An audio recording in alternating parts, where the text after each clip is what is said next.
Good afternoon. Well, it's morning, but afternoon for this.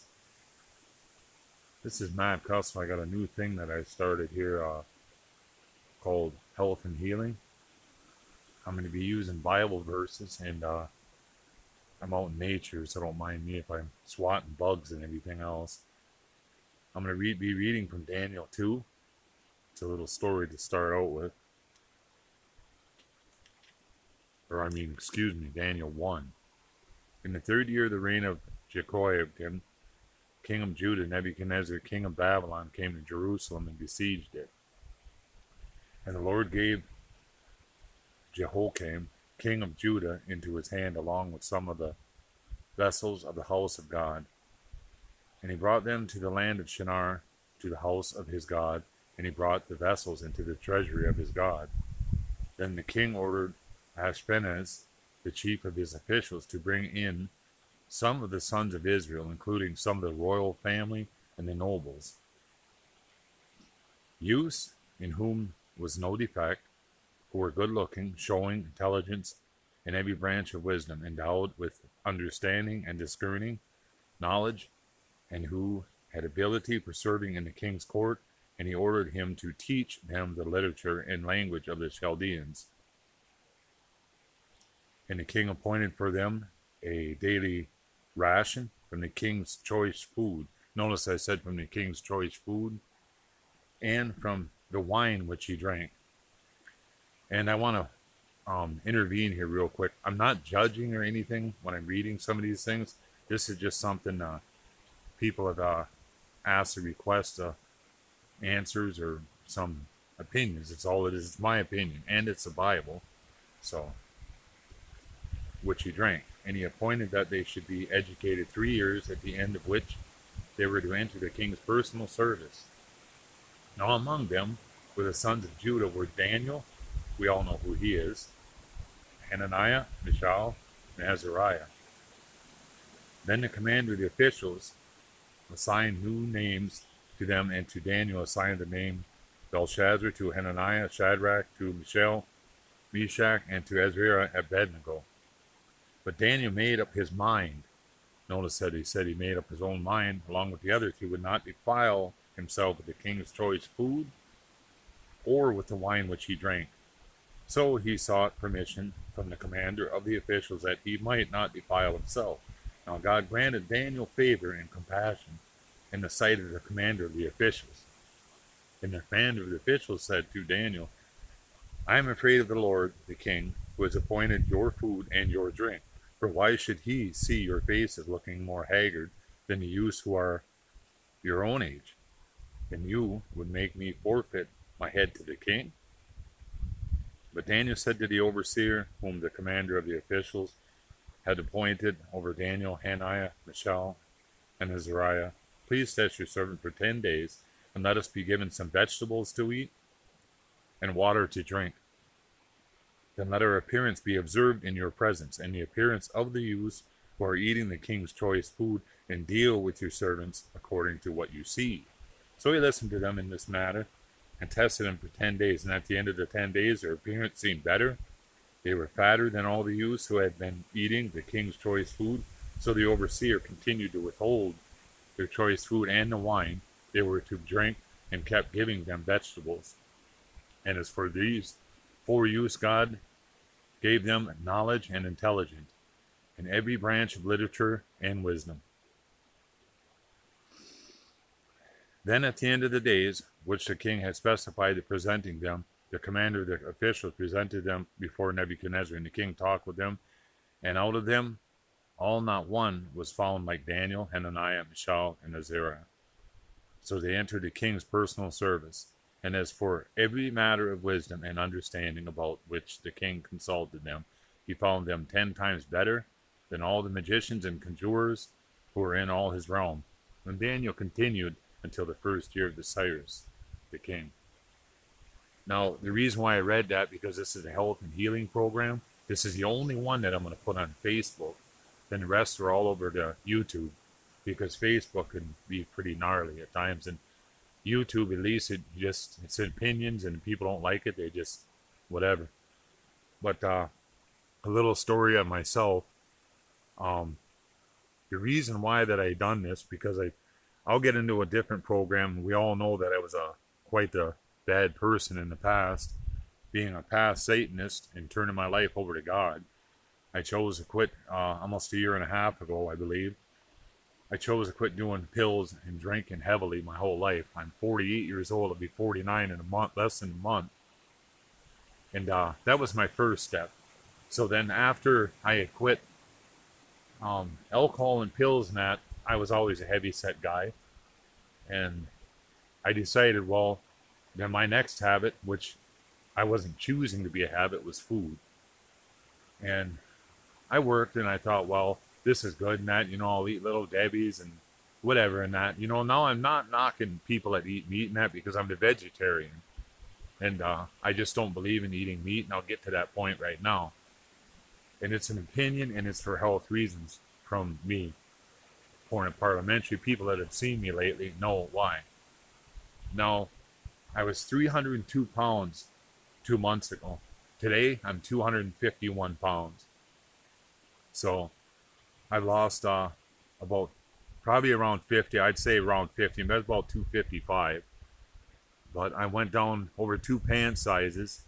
And the first thing I did was quit eating sweets, like Little Debbie's and stuff. I lessened my meals. Then I made the step about a month ago to quit eating meat.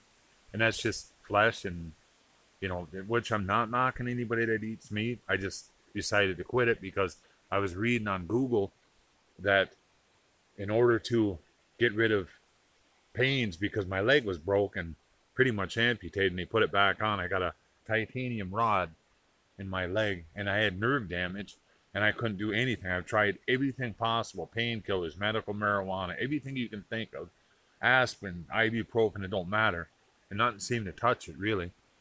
And when I quit doing all the drugs and the alcohol and that, I saw it a different way. And one day I was laying in bed, eating my ice cream, of course, watching a movie this past winter after work, and I thought, how am I going to survive when I get older? And I'm only 48 years old. My dad is 68. He's been a vegetarian for 35 years. He walks around good. I mean, he gets around better than anybody I know his age, really. And like I said, I thought, well, I don't know. Then, in any case, I went to the doctors. I had these back teeth here taken out. It was abscess. And the lady weighed me, and I was 302 pounds. I went home that night, and I thought, this is it. I'm changing something. So that's when I changed my diet, and I became a vegetarian. I feel better. I exercise. I got more energy. I don't take hardly any painkillers of any type. What I mean by painkillers is ibuprofen and aspirin and such. I don't touch no narcotics of any sort. And I got a couple other verses here out of the Bible that talked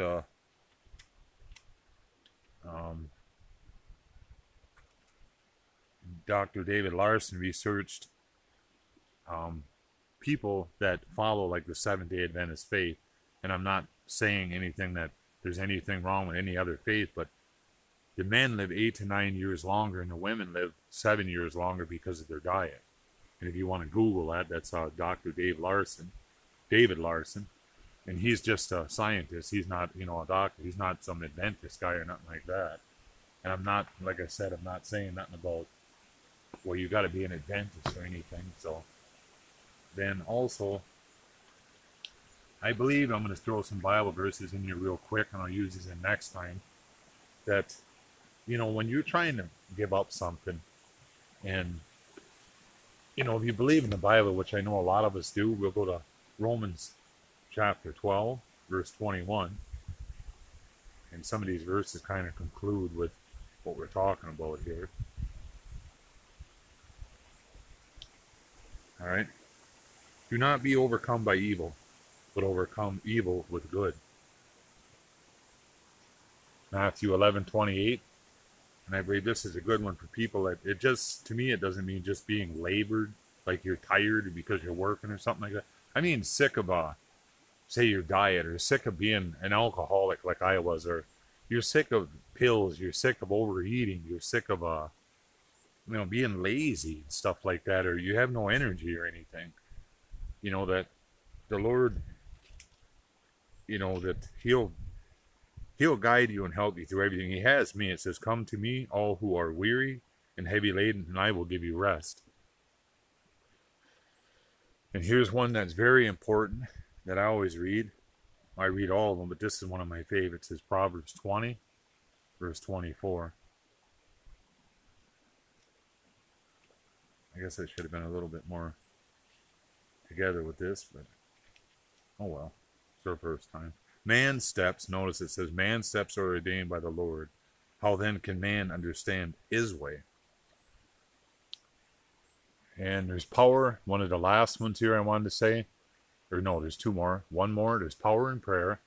There's a couple of people that are asking for prayer on Facebook today, matter of fact, and I pray for them all the time. I'm not publicly saying stuff about that, but there's very much power in prayer. I mean, it has worked tremendous things in my life.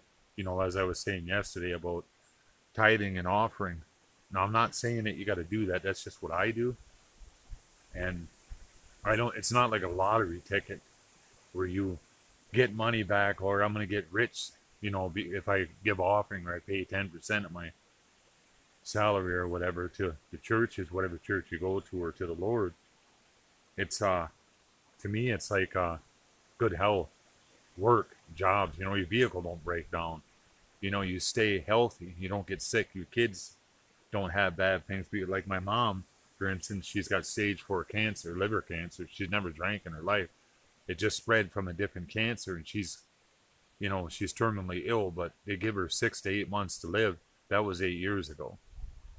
That's power of prayer, and that's why diet, and that's your own willpower also, which the Lord gives you. Back to what we were talking about here, the power in prayer. We'll go to 1 John 5:14. Find it here, one of those little hard ones in the back of the Bible. And any one of these Bibles, this is a New King James that I got here. They have a lot of them, and if somebody PMs me, on Messenger and needs a Bible, I'll get them one for free. No matter if how I get them or whatever, I'm sure I can get some from the church. So, okay, we're 5:14 here. 1 John 5:14. And this is the confidence which we have before him, that if we ask anything according to his will, he hears it. And the last one is my favorite here, 1 Corinthians 3:16 and 17.